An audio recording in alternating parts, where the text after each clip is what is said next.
not even a mouse.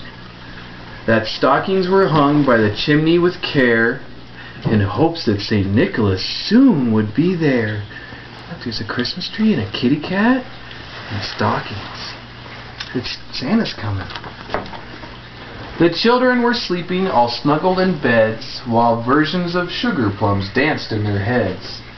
And Mama in her kerchief and in my cap had just settled our brains for a long winter's nap. Or everyone's going to sleep so Santa can come.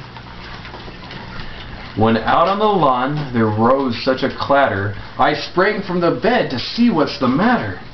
Away to the window I flew like a flash, tore open the shutters and threw open the sash. He woke up and walked to the window because he heard a big noise outside. What do you think he heard?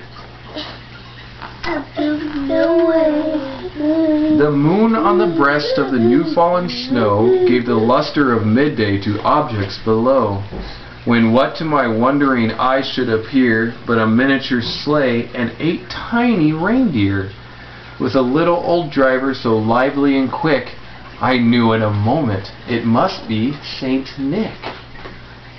What's that? Oh, and who's that? Santa. Santa Claus.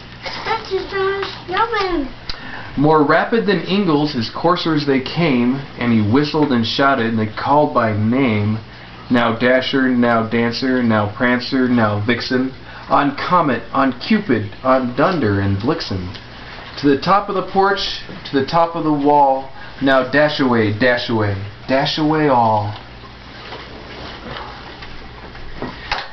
As dry leaves before the wild hurricane fly, when they met with an obstacle, mount to the sky, so up to the housetop the coursers they flew, with a sleigh full of toys, and St. Nicholas too.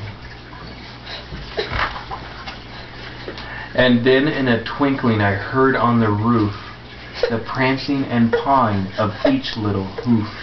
As I drew in my head, I was turning around. Down the chimney, St. Nicholas came with a bound. He was dressed all in fur from his head to his foot, and his clothes were all tarnished with ashes and soot. A bundle of toys was flung on his back.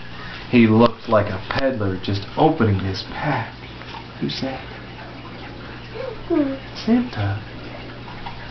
He came to their house. His eyes how they twinkled, his dimples how merry, his cheeks were like roses, his nose was like a cherry, his droll little mouth was drawn up like a bow, and the beard of his chin was as white as the snow. The stump of a pipe he held tight in his teeth, and the smoke it encircled like a head, his head like a wreath. He had a broad face and a little round belly that shook when he laughed like a bowl full of jelly. He was chubby and plump, a right jolly old elf, and I laughed when I saw him in spite of myself. A wink of his eye and a twist of his head soon gave me to know I had nothing to dread. He spoke not a word, but went straight to his work, and filled all the stockings, then turned with a jerk, and laying his finger aside of his nose, he gave a nod, and up the chimney he rose. He sprung to his sleigh, to his teams gave a whistle, away they all flew like the down of a thistle. But I heard him explain, ere he drove out of sight, Happy Christmas to all, and to all a good night. So he came and gave the girls Christmas presents, and then he just went home. And look at all those toys. Look at all those toys.